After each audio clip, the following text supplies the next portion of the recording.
아멘. 지금 이제 계속해서 이스라엘 백성들에게 어떻게 행해야 될지에 대해서 이 제사라든가 또 사회생활에 대해서 말씀하는 내용이 오늘 본문에 기록되어 있습니다. 그래서 오늘 본문의 내용을 정리를 하면서 내용별로 분류를 좀 해보도록 할까요? 여러분이 읽어보시면 분류를 할 수가 있죠. 자, 먼저 이렇게 쭉 보시면은 1절하고 4절을 보시면은 이 등잔불에 대해서 나옵니다. 등잔불. 네, 이거 성소 안에 있는 등잔불에 대한 얘기예요. 요게 있고, 두 번째를 이렇게 대략적으로 흩어보시면은 5절부터 9절까지 거의 보면 이렇게 동그라미 친 거 있죠. 이 동그라미 친 것이 이렇게 분류가 되기가 좋아요. 동그라미. 그래서 5절부터 9절까지는 떡에 대해서 나오죠. 떡. 이 떡은 이제 성소, 이제 성막이 있는 성막에는 마당이 있고 성소가 있고 지성소가 있어요. 성소 안에는 등잔불이 있고 떡상이 있어요. 지금 그 성소 안에 있는 떡에 대한 이야기를 하고 있는 거예요. 떡에 대한 이야기. 요거 나중에 설명하고요. 그다음에 세 번째 부분은 이제 10절에 동그라미 있죠. 10절에서 쭉 보시면은 16절까지, 여기는 동그라미 없는데 16절까지 보시면 이것은 하나님을 모독하는 거에 대한, 하나님을 모독하는 죄에 대해서 돌로 쳐 죽여라 하는, 이거를 일종의 신성 모독죄에 대한 거예요. 그 다음에 이제 네 번째 부분은 제가 분류를 한 건데 17절에서 23절까지가 배상에 대해서 말씀하고 있습니다. 사람을 죽이냐는 그를 돌로 쳐 죽여라. 짐승을 죽이면 짐승을 물어내라. 이런 식으로. 이는 이로 이런 거 있죠. 율법에. 이런 배상에 대한 이야기가 담겨져 있습니다. 그래서 본문을 보면 이제 정리를 해보면은 첫째는 등잔불, 두 번째는 떡상, 세 번째는 성전 모독, 신성 모독, 성전에서 신성 모독, 하나님 모독, 네 번째는 배상에 대해서 이렇게 말씀하는 내용을 알 수가 있습니다. 자, 그럼 먼저 우리가 하나씩 또 그 내용들을 살펴보도록 할게요. 먼저 이 등잔불을 살펴보시면은 여기 쭉 보십시다. 2절에 보면은 이스라엘 자손에게 명령하여 불을 켜기 하여 감람을 찧어낸 순결한 기름을, 그래서 감람이라는 감람나무의 열매를 찧어낸 그런 기름, 식물에는 기름이 나오죠. 기름 나옵니다. 호박씨 기름 나오고 아마씨 기름도 나오고 이렇게 감람류가 있습니다. 감람나무의 열매를 찧어낸 기름, 이거를 갖다가 등불의 재료로 썼다 하는 겁니다. 그래서 이 기름은 성령을 상징하죠. 성령님을 상징합니다. 그런데 여기 보면은 이스라엘 자손에게 명령하여 불을 켜기 하여 감람을 찧어낸 순결한 기름을 네게로 가져오게 하며, 이 감람의 기름을 누가 가져오냐면 백성이 가져온다. 이게 의미가 있는 거예요. 백성이 가져온다. 그래서 계속해서 등잔불을 켜둘지니, 성소 안에 불을 항상 켜둬야 된다는 거예요. 불을. 이건 뭐냐면 항상 성령의 기도의 불을 계속 켜야 된다는 거예요. 근데 이 기름을 가져오는 것은 이스라엘 백성이 가져왔다는 거예요. 그러니까 이스라엘 백성들이 계속해서 성령의 기름을 곁으로 기도를 해야 한다는 거예요. 계속 기도를 해야 돼요. 그래서 3절에 보니까 3절에 아론은 해마간 증거계 휘장 밖, 그러니까 성소죠. 성소죠. 언약계 증거계, 이 증거계라고 하면 여기가 지성소, 여기에 천막이 있고 바로 여기에 이제 성소예요. 성소. 그러면 떡상, 등대가 있다. 그럼 여기에 이제 떡상에 등잔불을 아침부터 여기서 밖으로 여기에 저녁부터 아침까지 여호와 앞에 항상 등잔불을 정리할지니. 여기서 왜 우리는 아침부터 저녁이라 하잖아. 이스라엘 민족은 하루의 시작은 저녁부터 시작하는. 저녁 6시쯤에 시작해서 그 다음날 아침에 끝나는 거예요.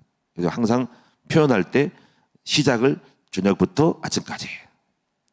여기서 이제 아론은 오늘날로 말하면 목사님을 말하겠죠.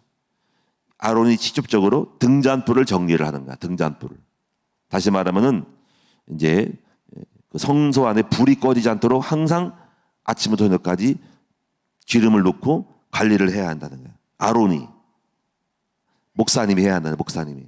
그러니까는 목사님 항상 교회 안에 있는 기도를 관리를 해야 돼. 기도를 관리해.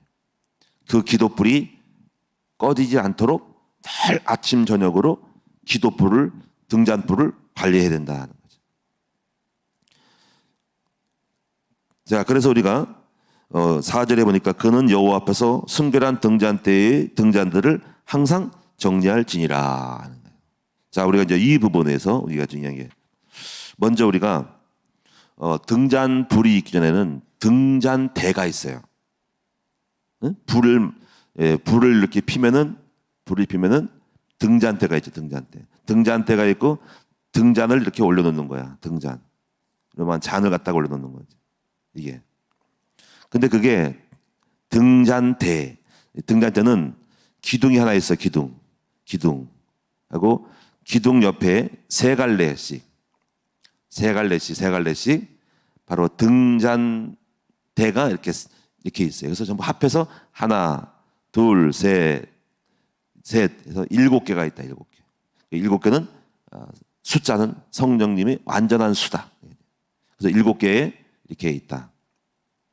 그리고 이렇게 등잔대가 기둥이 있고 3개가 있고 7개 있는데 그 위에다가 등잔을 이렇게 올려놨다. 등잔을 7개가 각각. 근데 등잔대는 항상 어디를 향하냐면은 바로 앞에 마주쳐 있는 떡상을 향해 있다. 떡을 향해 있다. 등잔대가 떡상을 향해 모양새가 이렇게 있다. 그건 뭐냐면 바로 기도는 말씀을 비춰주는 거다. 항상 기도할 때는 말씀과 관련해서 기도를 해야 돼. 여러분이 오늘 만약에 설교를 들었다면 설교를 듣고 기도를 해야 돼. 성령님은 말씀을 통해 역사. 항상 여러분이 그래서 이 말씀을 잘 듣고 말씀이 내게 성취될 수 있도록 그 말씀을 가지고 적용하는 기도를 꼭 하셔야 해요. 등잔대는 항상 말씀 떡을 향해 있다. 모양이 이렇게. 그래서 이제 우리가 교회는 항상 끊임없이 매일매일 아침 저녁으로 기도를 해야 돼. 그 아침은 새벽 예배가 아침이. 사실은 저녁 때도 기도해야 돼. 저희는 밤 9시 기도를 해. 그러니까 항상 그 생각을 해야 되잖아. 그래서 제가 이 본문은 지금 잊지 않는 게 뭐냐면은 제가 이제 기도원에 제가 이제 오랫동안 한 반년 동안을 제가 기도원 생활을 했거든요. 기도원 대한수도원 아시죠? 철원에 있는 대한수도원. 거기는 한탄강 줄기. 지난번 우리 한번 우리 장로님들 몇 번 갔었죠? 한탄강 줄기에 대한수도원이 있어요. 그건 오래된 우리나라에서 제일 오래된 건데 굴 속에서 어떤 그 전진 여자 원장님이 거기서 기도원을 세웠어요. 제가 기도원 생활을 했어요. 근데 거기 보면 항상 재단 위에 프랜카드가 걸려서 프랜카드. 그 프랜카드 뭐냐면 재단에 붙은 불을 끄지 말라. 이게 프랜카드예요. 앞에 쫙 이렇게 쭉 있어. 재단에 붙은 불을 끄지 말라. 항상 머릿속에 남아있어. 머릿속에. 프랜카드 역할이 참 중요한 것 같아요. 프랜카드가. 프랜카드는 크게 그냥 재단에 붙은 불을 끄지 말라. 응?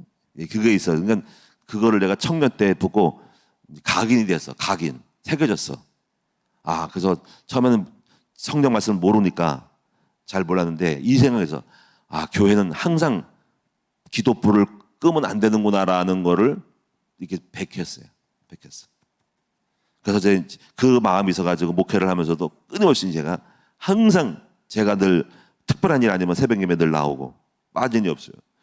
나오고 그리고 항상 제 생각에는 교회가 새벽 기도를 끝내면은 못하면은 그 교회는 죽은 교회다. 이 생각을 할 정도로야. 물론 미국이나 이런 나라는 새벽 기도 없다지만 제가 볼 때는 그렇다고 해서 잘 돌아가는가 모르겠지만 어쩌거나 저는 만약에 미국에서 목회하면 저는 새벽 예배 드리고 새벽 예배를 일으키고 다 새벽 예배 나오게 할 거예요. 이렇게 되는 거지 이해가 안 가는 거지. 그리고 저는 9시에 꼭 기도해야 한다고 생각하는 거지. 그래서 저 9시 되면은 꼭 제가 이제 사무실 기도를.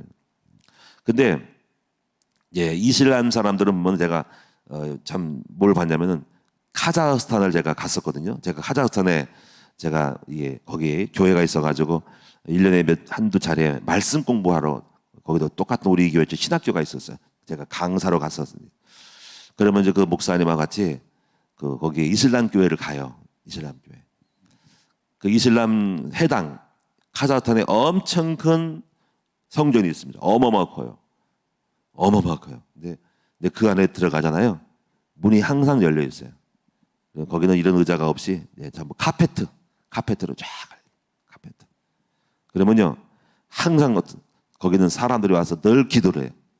사람들이 항상 있어. 낮에도 보면 서서 한 사람 있고 그냥 엎드려서 이렇게 한 사람도 있고. 그러니까 그런 걸 보면서 있잖아요. 하나님을 믿지 않은 이방 교회도 교회를 개방하고 항상 기도하게 만든다 이거죠. 이런 것들을 보면서 제가 저 의식이 있어요. 항상 교회는 문을 열어놓고 누구나 와서 기도한다. 제가 낯선 사람이잖아. 기독교인이잖아, 그렇지? 그런 누구세요 하고 물어본 사람도 없어. 알아서 가는 거야. 이렇게 하니까 그 생각이 들고 참 그게 좋은 것 같아. 교회는 만민이 기도한 집인데 요즘 보면요, 큰 교회들은 다 문을 철통까지 닫아놓고 있어. 물론 이제 기증품들은 누가 이제 간수를 해야 되겠지만 거기는 기증품 같은 거 없어. 그냥 단순해 그냥. 그래서 그런지 몰라도 뭐 이런 악기나 이런 것들 다 이게 간수하면 그냥 그렇고 열어놓으면 되는 거지. 근데 하여튼 간에 중요한 것은 교회는 만민이 기도하는 집이라. 그러니까 누구나 와서 기도할 수 있도록 해 하는 거예요. 그런 의식이세요. 그래서 교회는 항상 아침과 저녁으로 끊임없이 기도를 해야 돼. 그러니까 새벽 예배 드리고 또 철회하는 분이 너무나 귀중한 거예요. 철회하는 분이. 그래서 가능하면은 전기요금이 좀 나와서 그렇지. 가능하면 뭐 얼마 나오겠어요. 전기요금은 피크제라 가지고 여름철 겨울철에 갑자기 확 틀면 나오지만은 요즘은 그래서 그 전기요금 안 나오게 하려고 1층하고 2층하고 분리를 했기 때문에 늘 살펴보면은 그렇게 많이 안 나와요. 그래서 가능하면은 이렇게 기도를 끊임없이 하는 게 좋겠다는 거지. 하여튼 여러분이 그런 오늘 이 본문의 내용은 이것만 명심하세요. 제단에 붙은 불을 끄지 않도록 항상 지금 여기 아론은 저녁과 아침에 등잔불을 불이 안 꺼지게 간수했다. 관리했다. 정리했다. 그리고 기름이 떨어지지 않게 또 기름을 채워놓았다. 계속 감람유를 갖다가 채워놨다. 항상 그걸 직접 누가 했냐? 아론 대장이 목사님이 했다. 이거 하십니다. 그만큼 중요한 거라는 거지. 자, 우리 큰 남무교회는 그래서 끊임없이 아침과 저녁으로 기도의 불을 끄지 않는 그런 교회가 되셔야 됩니다. 할렐루야. 그리고 항상 그 기도는 하나님의 말씀을 비춰줄 수 있는. 그래서 강단의 말씀이 그걸 가지고 기도를 통해서 적용하고 그 말씀을 묵상하는 기도 해야 됩니다. 저는 제 개인적으로 항상 기도를 할 때는 말씀을 읽고 나서 개인을 할 때는 말씀 읽고 나서 기도하면요 놀라운 은혜가 임합니다. 그 말씀이 확장되고 막 충만해지고 적용이 되어져요. 말씀 없는 기도하지 말고 항상 개인으로 할 때는 말씀을 좀 읽고 큐티식으로 말씀 읽고 그 말씀을 잡고 기도를 쫙 해야 된다. 자, 명심하셔서 제단에 붙은 불을 끄지 말라. 사실은 그런 프랜카드를 걸어야 돼. 우리도 제단에 붙은 불을 끄지 말라. 그렇게 해서 사실 그게 훨씬 좋아. 어디다가 하나 걸어놔야 돼. 제단에 붙은 불을 끄지 말라. 예? 여러분이 이제 그런 거를 하는데 요즘 그렇게 하면 또 촌스럽다고 하잖아요. 요즘 신세 사람들은요 그걸 촌스럽다 생각해요. 근데 촌스러운 게 아니고 옛날이 좋은 거예요. 옛날식이 좋은 거예요. 제단에 붙은 원색적인 거. 제단에 붙은 불을 끄지 말라. 한번 따라합시다. 명심하세요, 여러분들. 한번 따라합시다. 제단에 붙은 불을 끄지 말라. 오늘 여러분이 기도의 불쏘시기가 되는 거예요. 새벽 예배 나온 사람이 교회의 불을 일으키는 불쏘시기라는 거지. 예? 자, 두 번째 보겠습니다. 두 번째 부분은 5절부터 9절인데요. 5절부터 9절 보면은 여기 떡상, 떡에 대해서 말씀. 5절에 보니까 떡이 12개. 12개는 딱 어떤 생각이 떠올라요? 이스라엘의 12지파. 그러니까 12지파가 떡을 먹는 거예요. 그러니까 모든 백성이 다 떡을 먹어야 돼요. 그래서 보면은 6절에 보니까는 여호와 순결한 상의에 두 줄로 한 줄에 6이 진설하고 떡을 두 줄로 진설, 두 줄. 이열 종대 두 줄. 2열로 해서 6개, 6개, 12개. 근데 각 그 7절에 보니까는 유향을 각 줄 위에마다 유향, 향기가 나게 했어. 향기가. 그래서 이렇게 말씀을 마다 향기가 나는 떡이 되게 만들어. 향기. 그래서 이거는 말씀이 은혜가 돼야 돼. 말씀에 은혜의 향기가 넘쳐야 돼. 항상 제가 이제 묵상하라고 어제부터 말씀 묵상하고 오늘 잠이 안 와가지고 3시부터 계속 말씀을 보고 있다가 이렇게 이제 계속 생각하고 또 학장을 했는데 그 말씀이 이렇게 계속 묵상하고 은혜가 되게 이렇게 계속적으로 이제 계속 요리를 계속 해야 돼. 제가 한 7번 보려고 7번. 한 번 연구하고 또 2번 연구하고 3번 연구하고 4번 연구하고 5, 6, 7번. 그러니까 7번은 이제 완전한 수락. 가능하면 그렇게 하려고 해요. 7번 보는 걸로 7번 설교 준비를 하고 7번 그 본문 가지고 계속 뒤집어는 거예요. 그렇게 해요. 그래서 막 썼다가 바꾸고 다시 찾고 이거 7번 하는 식으로 하려고 애를 써요. 이런 그 요리를 갖다가 대충 하는 게 아니라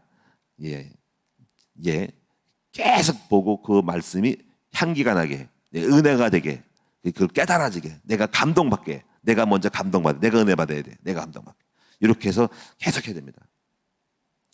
여기서 우리가 중요한 거는 12이라는 숫자 속에서 우리가 이제 어떤 게 있냐면은 말씀이 교회 안에 있는 모든 성도들에게 다 들어가게 만들어야 하는 거야. 말씀이. 그래서 이제 이 설교 말씀을 가능하면은 그 주일의 말씀, 그 주간의 그 달의 말씀이 그 모든 성도들에게 다 퍼지게 해야 돼. 예? 물론 어린이들은 약간 차이가 있으면 다르겠지만은 가능하면 모든 성도들은 본문의 주일날 나가는 메시지가 목장 예배에서 똑같이 나가야 됩니다. 그래서 일치적으로 나가야 돼. 다른 걸 하면 안 되는 거야. 목사님이 주시는 것은 하나님이 그 말씀을 하라고 하는 거야. 그 말씀을 가지고 그대로 다시 목장에서 써야 됩니다. 그래서 제가 이제 목장 예배 이거를 이제 본문의 내용은 그 주일의 설교 내용이에요. 그래서 제가 이제 설교를 준비하고 다 치주면서 목장 예배를 질문식으로 좀 바꿔요.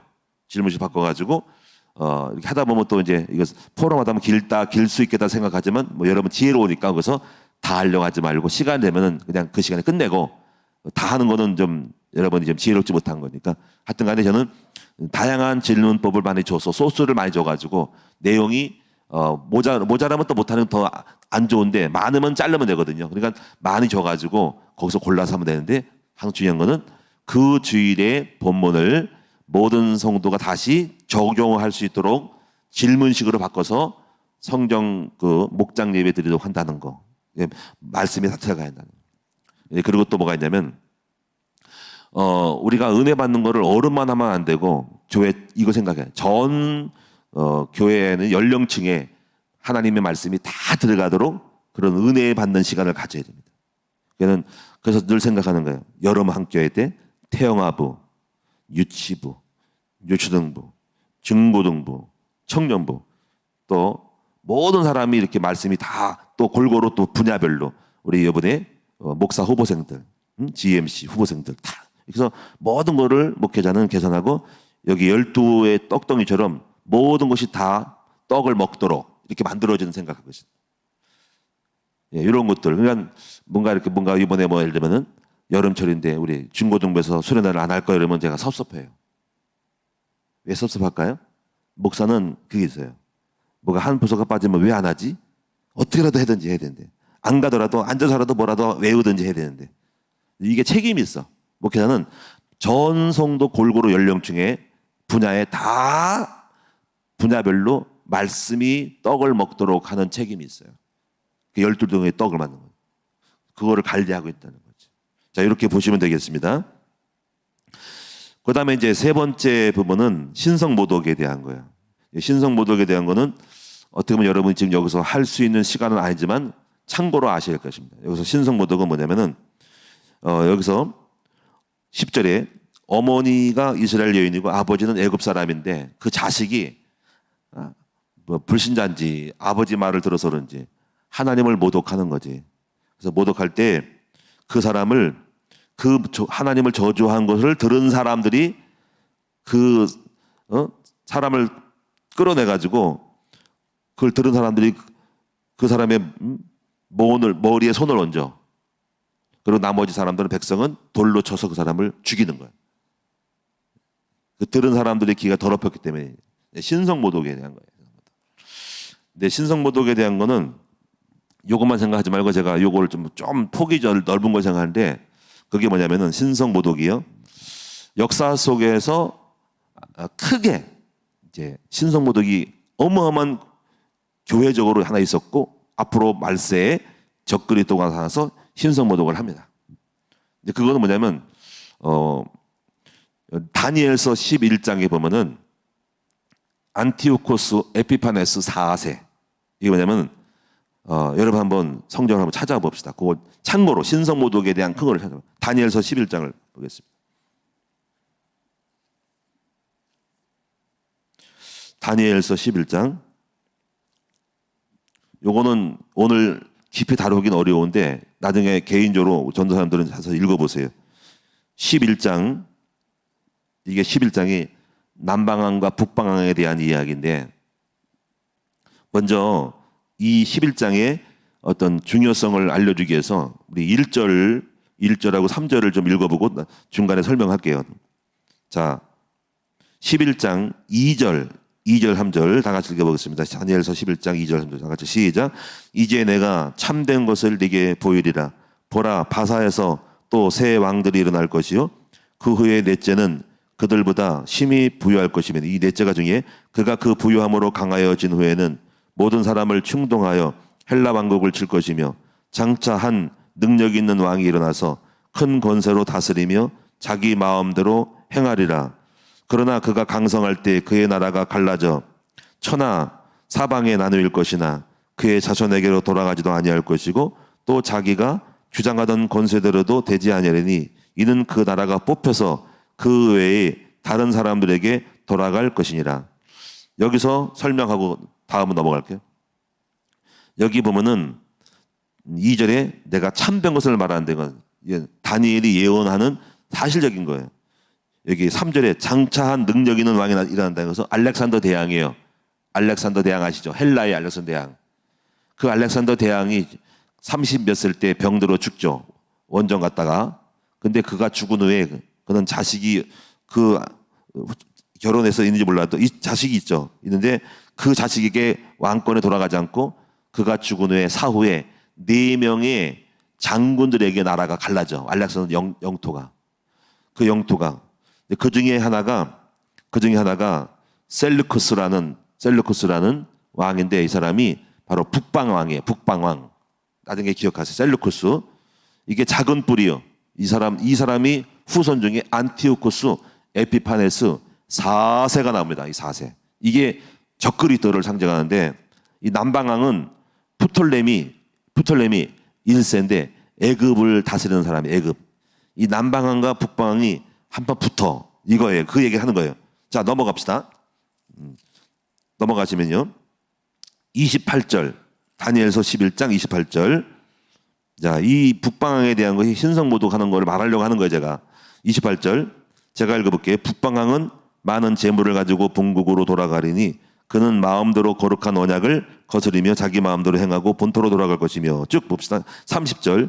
이는 기띔의 배들이 이르러 그를 칠 것이요 그가 낙심하고 돌아가면서 맺은 거룩한 언약에 분노하였고 자기 땅에 돌아가서는 맺은 거룩한 언약을 배반하는 자들을 살필 것이며 군대는 그의 편에 서서 성소 곧 견고한 곳을 더럽히고 매일 드리는 제사를 폐하며 멸망하게 하는 가증한 것을 세울 것이고 그가 또 언약을 배반하고 악행하는 자를 속임수로 타락시킬 것이나 오직 자기의 하나님을 아는 백성은 강하여 용명을 떨치리라.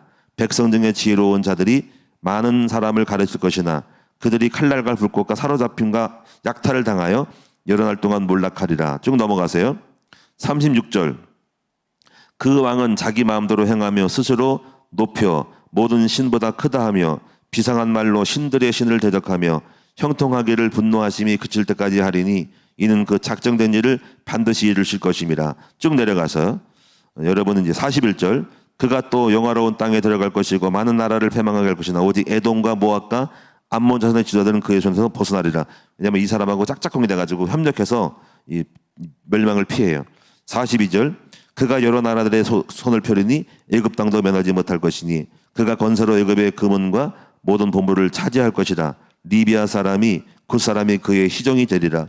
그러나 동북에서부터 소문이 이르러 그를 번민하게 하므로 그가 분노에 나가서 많은 무리를 다 죽이며 멸망시켜자 할 것이요 그가 장막 궁전을 바다와 영화롭고 거룩한 산 사이에 세울 것이나 그의 종말이 이르니 도와줄 자가 없으리라. 나중에 이 사람이 미쳐 죽어요. 12장 1절 그때 네 민족을 후회하는 큰 군주 미가엘이 날 것이고, 이제 재림이 일어나면서 미가엘 천사가 적그리스도를 깨는 장면이 나옵니다. 자, 이 내용이 무슨 얘기냐면, 제가 왜 이런 말씀이냐면은 과거에 예수님 이후에 뭐가 일어나냐면요, 헬라의 어마어마한 예수님 전이 헬라의 어떤 이 알렉산더 대왕이 있죠. 그 밑에 다음에 그 아까 셀루쿠스라는 4명의 왕이 나라를 차지해서 분하를 통치를 해요. 그 셀루쿠스 왕조의 안티오코스 에피파네스라는 사람이 3세가 아버지가 그 땅을 차지했는데 그 아들이 4세가 그 아들이 땅을 차지해서 가져가요. 근데 이 놈이 나쁜 놈이에요. 이 놈이 이제 이스라엘 땅으로 쳐들어와요. 쳐들어와가지고 어떤 일을 하냐면요, 안식일을 폐하고요, 성정을 불태웠어요. 제우스상을 성전에 여기에다가 올려놨어요. 성전에다 올려놨어. 그리고 돼지를 제사를 드리면서 피를 갖다가 성전에 다 뿌렸어요. 이런 사람이에요. 그래가지고 안식일을 금하고 성경을 파괴하고, 그리고 제우스 그 제사장들을 갖다가 이렇게 세운 거야. 당을 완전 예배당을 바꿔서 마귀당 제우스상을 만드는 거죠. 그래가지고 막 쳐들어와서 막 여자들 배를 가르고, 임신한 여자들 배를 가르고 막 피부를 껍질을 벗기고 막 그래. 그래서 너무나 이 사람이 이렇게 하나님을 모독한 일을 했다는 걸 말씀드리는 거죠. 근데 이 사람이 이걸 너무 학정에 못 견뎌가지고 BC 167년에 마카베우스라는 사람이 반기를 들어서 쿠데타를 일으켜요. 그래가지고 싸워서 일부 이겨요. 그래가지고 100년인가 200년 동안에 마카베우스 왕조를 세웁니다. 역사 속에 있었던 일이에요, 이게.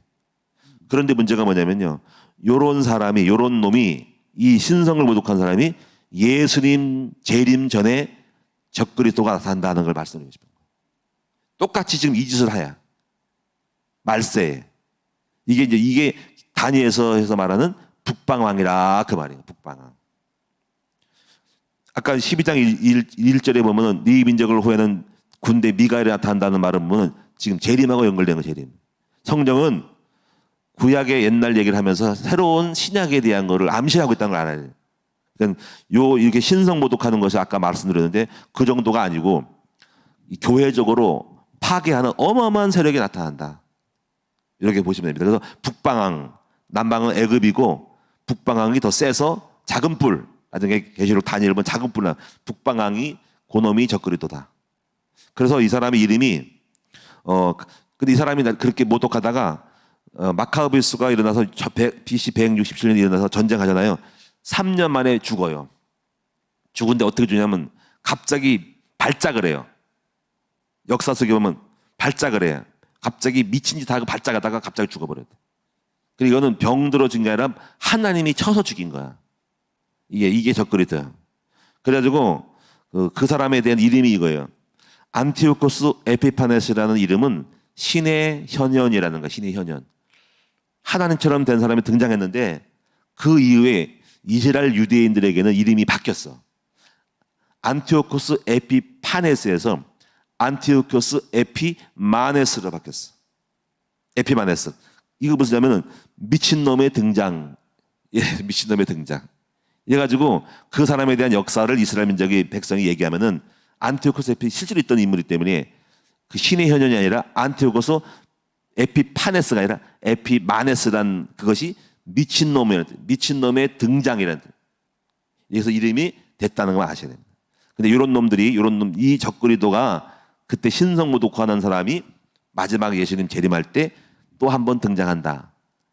이때 그 북방왕이 그 적그리스도 안티오코스 에피파네스는 적그리스도고, 그리고 남방항은 역사 속에 보면은 중동 지역, 이란을 중심으로 한 중동 연합이라고 생각하는 전쟁을 벌일 거라는 거죠. 그래서 마지막 때 거기서 여러분이 어마어마한 전쟁이, 아마겟돈 전쟁이 일어납니다. 거기서. 그리고 그 놈이 일어날 때 바로 그 죽이듯이 미가엘 선사가 일어나서 하늘의 전쟁에서 예수님 재림과 함께 일어납니다. 그리고 끝나는 거예요. 그러니까 적그리스도가 등장을 해야만이 주님이 재림이 된다. 성경에 예언된 얘기다. 자, 이 정도로 하겠습니다. 오늘 여러분이 성경의 이야기들이 우리가 상상할 수 없는 많은 것들을 예언하고 있는 것을 알 수 있어요. 오늘 여러분이 이 정도로 기억하시고, 오늘 아까 말씀한 것처럼 제단에 붙은 불을 항상 끄지 말자. 그리고 모든 교회는 12명의 12 떡덩이 있듯이 모든 성도들에게는 말씀이 다 골고루 다 분야별로 연령별로 다 들어갈 수 있도록 하는 것이 사역이다라는 것을 명심하셔야 돼요. 그리고 신성 모독하는 것들이 있다는 것만 아셔야 됩니다. 배상법에 대해서는 예수님이 마태복음 6장에 다시 해석했죠. 이는 이루가 아니라 왼밤을 치고도 오른밤을 들이매라고 하는 것은 사랑의 복음의 법으로 바뀌었다는 것만 아셔야 됩니다. 자, 기도하겠습니다. 살아계신 아버지 하나님, 우리 큰나무교회 성도들이 하나님의 말씀을 잘 깨닫고 제단에 붙은 불을 끄지 말고 항상 골고루 말씀이 골고루 잘 모든 영역 속에 들어갈 수 있도록 하나님 성경대로 우리가 살자요 주시옵소서. 앞으로 말세에 일어날 신성 모독하는 것을 알면서 우리는 하나님만 높이는 이 싸움을 하게 하여 주시고, 우리 하나님의 나라를 세우는 싸움을 함으로 말미암아 하나님께 복받을 자손이 되게 하여 주시옵소서. 오늘도 귀한 예물 드리니 감사를 드립니다. 아버지 예물 드린 종들마다 전도자가 되어져서 하나님의 영광께 하나님께 영광을 돌려드리고 우리 주님의 높일 수 있는 하나님의 신성을 아버지 정말로 영광을 돌릴 수 있는 하나님의 사람들 되게 하여 주셔서 이 땅에서 하나님이 장수하고 건강의 복을 받게 하여 주옵소서. 오늘도 행복한 하루, 오늘도 승리하는 하루, 오늘도 성령 인도받는 하루가 되게 하시고 항상 주님과 동행하는 아름다운 복된 날이 되게 하여 주옵소서. 주 예수 그리스도 이름으로 축복하며 기도하옵나이다.